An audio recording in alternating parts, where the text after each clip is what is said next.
আসসালামু আলাইকুম প্রিয় চাকরি প্রত্যাশী ভাই ও বোনেরা, সবাই কেমন আছেন? নিলয় মোটরস লিমিটেডে নতুন একটি নিয়োগ বিজ্ঞপ্তি প্রকাশ হয়েছে। বাংলাদেশের সকল জেলা থেকে ছেলে অথবা মেয়ে সম্পূর্ণ বিনা অভিজ্ঞতায় টোটাল 50 জন লোক নিয়োগ করা হয়েছে। এরকম নতুন নতুন চাকরি নিয়োগ বিজ্ঞপ্তির ভিডিও প্রতিদিন পেতে বিডি জব 20 চ্যানেলটি সাবস্ক্রাইব করে রাখুন। তাহলে কথা না বাড়িয়ে চলে যাচ্ছি মূল আলোচনায়। নিলয় গ্রুপ যে নিয়োগ বিজ্ঞপ্তি প্রকাশ করেছে, পদের নাম হলো অ্যাসিস্ট্যান্ট অফিসার অথবা রিকভারি অফিসার, আমার হিরো বিভাগ। আবেদনের শেষ তারিখ 7 জুন 2024।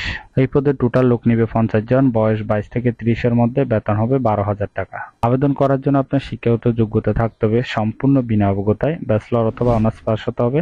বয়স 22 থেকে 30-এর মধ্যে। কম্পিউটার চালানোর দক্ষতা থাকতে হবে। পাশাপাশি MS Word, MS Excel, PowerPoint ইত্যাদি সম্পর্কে ভালো জ্ঞান থাকতে হবে। ইংলিশ এবং বাংলায় সুন্দর করে কথা বলার দক্ষতা থাকতে হবে। চমৎকার যোগাযোগের দক্ষতা থাকতে হবে। এই পদে নির্বাচিত হলে কোম্পানি থেকে সুযোগ সুবিধা পাবেন: টিএ, মোবাইল বিল, ভ্রমণ ভাতা, বছরে বেতন রিভিউ, বছরে 2টি উৎসব বোনাস। এছাড়াও আপনার পারফরমেন্সের উপর ভিত্তি করে পদোন্নতির সুযোগ ইত্যাদি সুযোগ সুবিধা দেওয়া হবে। কাজটি অবশ্যই আপনাকে অফিসে করতে হবে। এটি একটি চুক্তিভিত্তিক কাজ। জব লোকেশন বাংলাদেশের যে কোনো স্থানে। আশা করি নিয়োগ বিজ্ঞপ্তিটি বিস্তারিত বুঝতে পেরেছেন। এরকম নতুন নতুন চাকরির নিয়োগ বিজ্ঞপ্তির ভিডিও প্রতিদিন পেতে বিডি জব 20 চ্যানেলটি সাবস্ক্রাইব করে রাখুন। তাহলে সবাই ভালো থাকবেন, সুস্থ থাকবেন। ধন্যবাদ সবাইকে।